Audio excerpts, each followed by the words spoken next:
बातमीला सत्याचा आधार म्हणजेच निर्भीड विचार। जिन्होंने भी चुनौती दी उनको हम खर्चा देंगे। आज नहीं आ पाए हो तो कल आ जाइए, पेंट गीली हो जाएगी। फिर मत कहिएगा, क्योंकि हमें 23 तारीख को चला जाना है, 25 तारीख तक कथा है यहाँ, लेकिन हमें 23 को जाना है क्योंकि धाम पर यज्ञ होनी है। फिर मत कह दीजिए कि भाग गए, फिर मत कह दीजिएगा हम तुम्हारे मूड पे नचेंगे, चिंता मत करो। और एक एक हिंदू को हम जगा करके रहेंगे, चिंता मत करो। तो जिन्होंने भी चुनौती दी, हमें चैलेंज स्वीकार है, लेकिन दरबार में बिल्कुल घोषणा पूर्वक कह रहे हैं, हमको तुम्हारी चुनौती स्वीकार है, जो हमें प्रेरणा लगेगी हम बताएंगे। आ जाओ दरबार में, तुम्हारी ठटरी। थोड़ी देर बाद महाराज कहते, तुम्हारे पिताजी का नाम शंकरलाल है? कहो, फोन कहो, माइक पर कहो, नहीं तो तुम्हारे सब कांड उजागर कर देंगे। बेचारा डर के मारे कह देता है, डर के मारे बोलिए, भक्ति के मारे में बोलिए, हाँ मेरे पिताजी का नाम शंकरलाल है। महाराज इस ढंग से आभास निर्माण करते हैं कि उन्होंने अपनी दिव्य शक्ति से शंकरलाल नाम इनके पिताजी का पहचान लिया। अरे खुद तुमने ही पूछा, माइक पर रिकॉर्ड हुआ है, वीडियो पर उपलब्ध है। ये ऐसी अगर दिव्य शक्ति के प्रयोग करेंगे तो अब मैं आपसे सवाल पूछ रहा हूं, आप सब पत्रकार हो, सामने 50-60 हजार की भीड़ है भक्तों की। आप उनके सामने ये कह पाओगे, महाराज अभी तो आपने पूछा था भक्त का नाम, भक्त के पिताजी का नाम, आपने भक्त का पिताजी का नाम पूछा और जबरदस्ती उसे कहलवा रहे हो, ये आप झूठ कर रहे हो, ये कह पाएंगे हम? कहेंगे तो लॉ एंड ऑर्डर की सिचुएशंस क्रिएट हो जाएगी, क्योंकि भक्तों की भावनाओं का क्या हो जाएगा, कितनी आहत हो जाएगी। क्योंकि उनके लिए महाराज महाराज नहीं होते, भगवान होते हैं प्रत्यक्ष, वो भगवान जैसी श्रद्धा रखते हैं उन पर। इसलिए उस वातावरण में ये कसौटी पर तौला नहीं जा सकता, ये चुनौती पारित नहीं की जा सकती। ये चुनौती साइंटिफिक सिचुएशन में ही पारित की जाएगी, साइंटिफिक प्रक्रिया के आधार पर पारित की जाएगी। इसलिए मैंने लिखित फॉर्म में ये सब पत्रकारों के सामने दिए थे, उसकी शर्तें रखी थे कि भाई आपका दावा है कि आप व्यक्ति का नाम जान सकते हैं, उनके पिताजी का नाम जान सकते हैं, उनके उम्र जान सकते हैं, साथ में उनके मोबाइल नंबर जान सकते हैं, और भक्तों के घर में कौन से अलमारी में क्या चीज रखी है जान सकते हैं। ये सिद्ध करने के लिए आगे आई। इसको इंट्यूशन कहते हैं, इसको टेलीपैथी कहते हैं, और कहीं भी जाकर देख के आना इसको क्लेरोवेंस कहते हैं। पूरे दुनिया में आज तक ये बातें सिद्ध नहीं हुई है, इसलिए आप इसको सिद्ध करने के लिए आगे आइए। नागपुर में ये प्रयोग कंडक्ट किया जाएगा, सारे नागपुर के पत्रकारों के सामने इसको कंडक्ट किया जाएगा।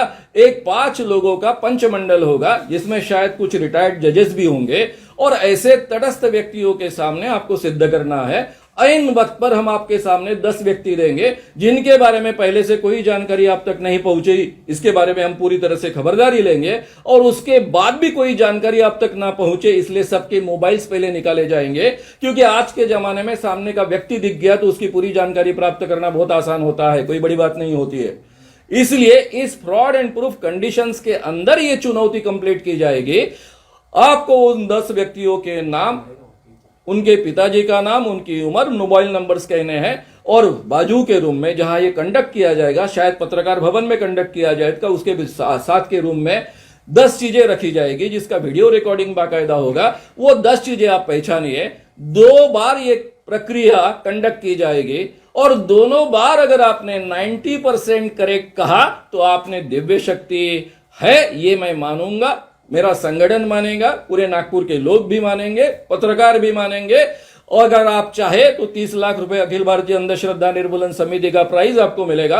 अगर आपको प्राइज नहीं चाहिए क्योंकि आपके पास बहुत पैसे है, मुझे पता है, तो इसलिए आप केवल दिव्य शक्ति सिद्ध करने के लिए नागपुर में आइए, और फ्रॉड एंड प्रूफ कंडीशंस के अंदर उस मर्यादा में रहकर आप तक कोई भी जानकारी दूसरे मार्ग से ना पहुंचे, केवल दिव्य शक्ति से ही आप जान पाए, इस ढंग के वातावरण में आप सिद्ध कर बताए। ये अगर आप सिद्ध कर बताएंगे तो मैं खुद आपके चरणों पर माथा टेकूंगा। 40 सालों से जो अखिल भारतीय अंधश्रद्धा निर्मूलन समिति काम कर रही है, जिन्होंने हजारों बाबाओं को, मांत्रिकों को, देव शरीर में आने वाले लोगों को और ज्योतिषियों को एक्सपोज किया है, और नागपुर शहर को पोल खोल शहर कर नाम प्राप्त हुआ है, वो संगठन हम हमेशा के लिए बंद कर देंगे। और सबसे बड़ी बात होगी, जो मैं बहुत महत्व की बात कह रहा हूं, सारे दुनिया को पता चलेगा कि एक व्यक्ति के पास में दिव्य शक्ति है, भारत में वो पैदा हुआ है, पूरे दुनिया में नाम होगा। अमेरिका ने बिन लादेन को ढूंढने के लिए 50,000 करोड़ रुपए से ज्यादा पैसा खर्च किया, 7 सालों तक 8 सालों तक मेहनत की, तब जाकर बिन लादेन मिला। भाई उनके पास अगर धीरेन्द्र कृष्ण महाराज जैसा व्यक्ति होता, दिव्य शक्ति वाला व्यक्ति होता, तो चंद मिनटों में उनको पता चल जाता बिन लादेन कहाँ है। 50,000 करोड़ का खर्चा बचता, हजारों इंसानों की मेहनत बचते और फटाक से बिन लादेन पकड़ा जाता। अब महाराज कहेंगे अमेरिका को क्यों मदद करेंगे? भाई मोदी जी को मदद कीजिए, मोदी तो भारत के है, प्रधानमंत्री है। भारत में बीच बीच में बॉम्ब स्फोट होते हैं, टेररिस्ट कार्रवाइयां होती है। हमारे धीरेन्द्र कृष्ण महाराज जी बिल्कुल अपनी दिव्य शक्ति से फट से पहचान लेंगे कि कौन से घर में बॉम्ब बन रहा है, पुलिस को इत्तला देंगे।